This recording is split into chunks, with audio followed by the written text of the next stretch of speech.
That's all right. Y'all know what that song means. That song means we're in the last leg, and I'm not tired yet. You free? Never, baby, never. Yeah, but we gonna Let's stay get on it. the school thing because we want to, and I'm only talking about the overall COVID numbers for a reason because that's why we should look at going back to school. And again, North Carolina, we got 95,000 confirmed cases, and there are some that are that word confirmed is important because there's still a certain number of unconfirmed cases Yeah, that are yeah, out there, and people don't understand that. And I mean, Jesus, we have to be smart about sending these kids back into petri dishes that they can yeah, bring this thing home, and even the teachers going to teach them. Like, who's protecting the teachers from the kids? Because again, I want y'all to hear me real quick. My kids don't leave the house now because it is a fight to keep them in public, to keep them from just to keep the mask on their face yeah, is a fight within itself. So in that case, y'all can't go nowhere but the yard if you want to go outside. yeah, But we're not all going to the grocery store as a family trip. That's no yeah, more of that because yeah. they don't know how to handle it. We're not going out. So if I can't handle the 3 that I have, what makes you think that a teacher is going to be able to handle the 30 that you give them? That it doesn't make any sense, and we're putting the teachers at risk, but don't want to pay them any more money. Go ahead, Free. I wanted to get that out. Yeah, and I totally agree. But I just want to, here in North Carolina, you know, Governor Cooper put out 3 plans that they were deciding on. But he did make the announcement that he wanted us to plan to begin school in August, which he caught flack from a lot of individuals. But I think it was just that I got to buck the system mentality because we know it's crazy out here with the numbers. So why are we even thinking about going back to school? But once again, the governor put out 3 plans, and then on Monday decided to go with uh, the second plan, a plan B, with increased social distancing. Schools could have no more than 50% population, buses at 30% capacity. But he said school districts have the option of Plan C, which is remote instruction. Right. And he said, I'm going to leave it to the district superintendents to model it how it best works for their school system. So he left it in the hands of the district superintendents, and he left the option to stay virtual. People, let's be logical, especially us with those elementary and middle school and young kids that are still in the beginning stages of their education. But They need to do something. Here's the devil's advocate, though, because there are a couple of areas for which schools are important. One, for the underprivileged kids that need to be in schools where they get their meals. That's one area. So I get that. There's also those parents that don't have the fortune of being able to work remotely. And now they're put in a very difficult position of trying to figure out how to provide for their children while at the same time not being able to send them to school. Because school, believe me, trust me, I shed a tear when my baby girl came out of daycare, and that was because I knew she was going to school, and it was free daycare going forward.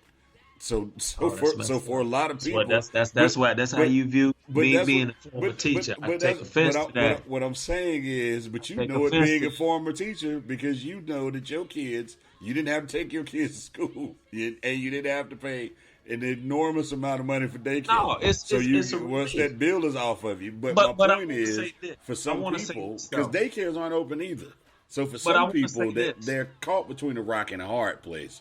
Well, I understand that, but that's where you have to. And the point, let me get to this point, and that's the point where I say he left it up to the districts. So for those people going at the governor, you're fighting the wrong fight. You have to go to those districts and let them know the situations. For instance, the food situation.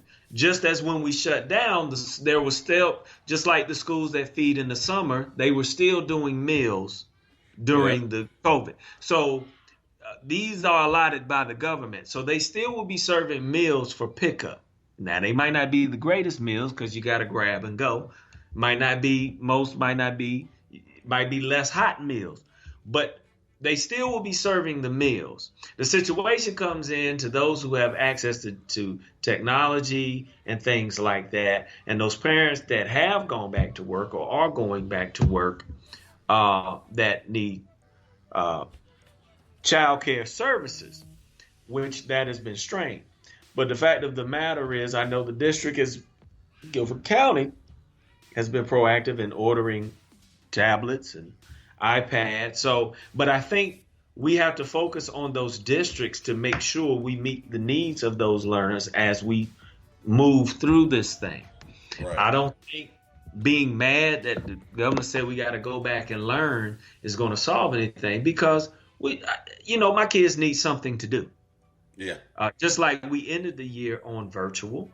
If we feel that's the best case, then we'll go to that district superintendent. But we need to voice, hey, there are some families that might struggle with being home with their children. How do we provide that? These are questions to that district who is in charge specifically for your child's learning. The governor is not. Yeah. Okay. The governor just works to help get funding and make decisions for our state that will better ensure, but those districts dictate how that learning is facilitated to your individual child. Or children, if you have multiple. So that's why I say, understand it's on the district level. Just like when we had those debates about voting, what mostly impacts you? The local elections, but we get caught up in the national. You know what is? Let things bypass us, and this is the same thing. Go ahead. But some people think that. I mean, the national elections are sexier.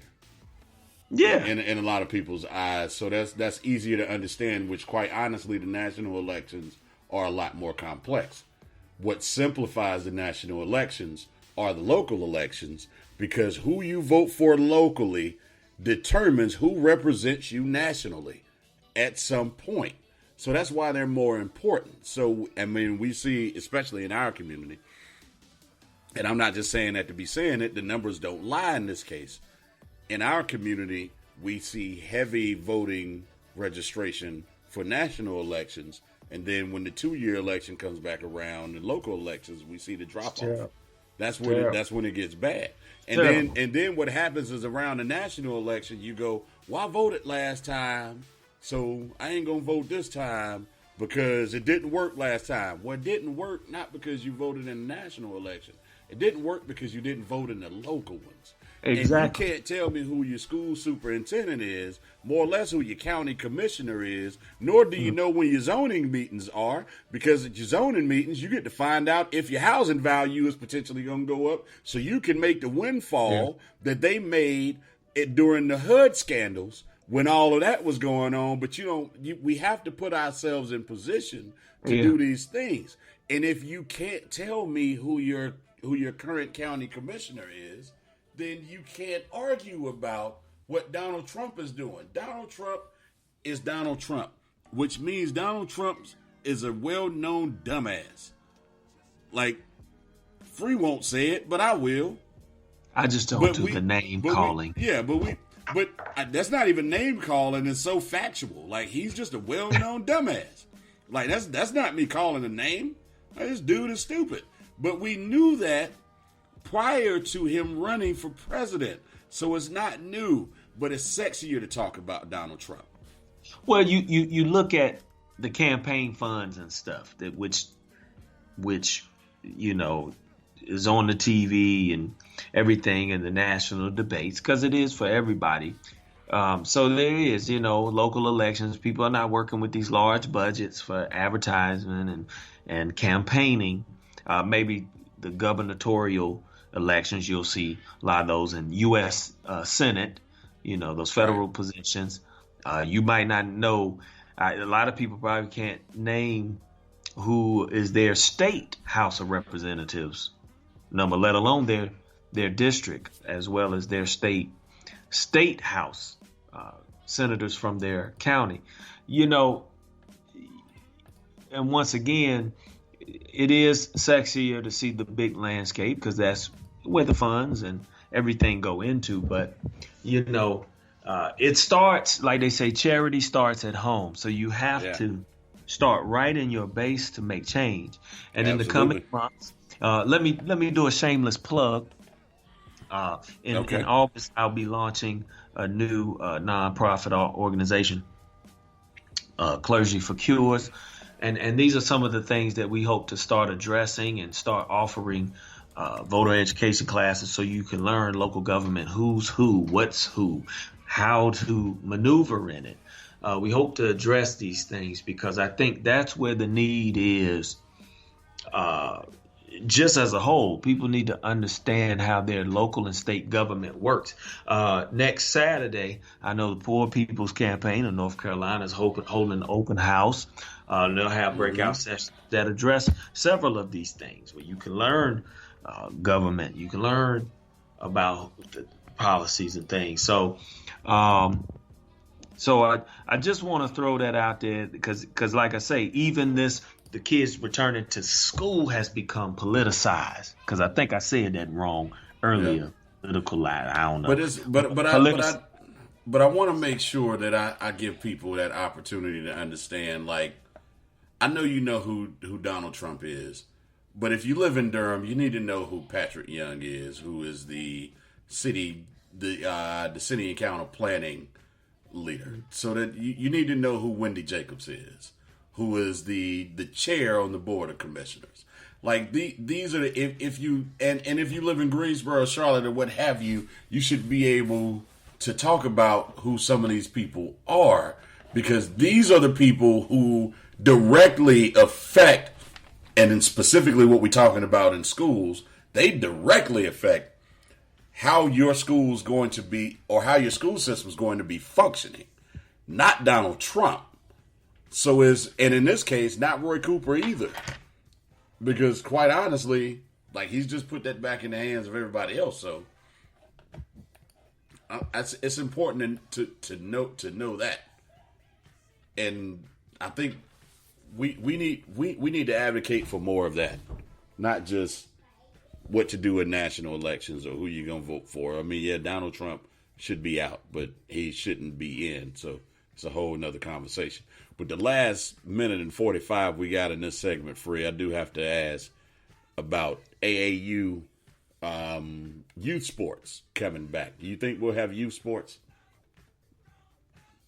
No.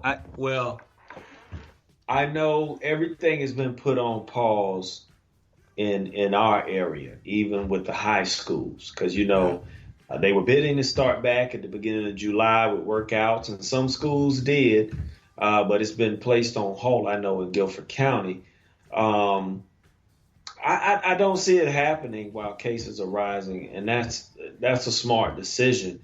I know that there's even been talks that if we are able to do sports, that even like on the high school level, for instance, that schools you would only play competition against schools in your county. Right. So you won't have the inter-county play with the conference and stuff. You will just play schools within your county so that you can center it competition and but with the strain of just what school is going to look like, I think sports is going to kind of fall to the wayside. But I think we got to figure out this school thing first and how this is going to flow before we worry about youth sports. All right. Well, Coronavirus. Cardi B said it best. We'll be right back to end the show, y'all. Mac and Free.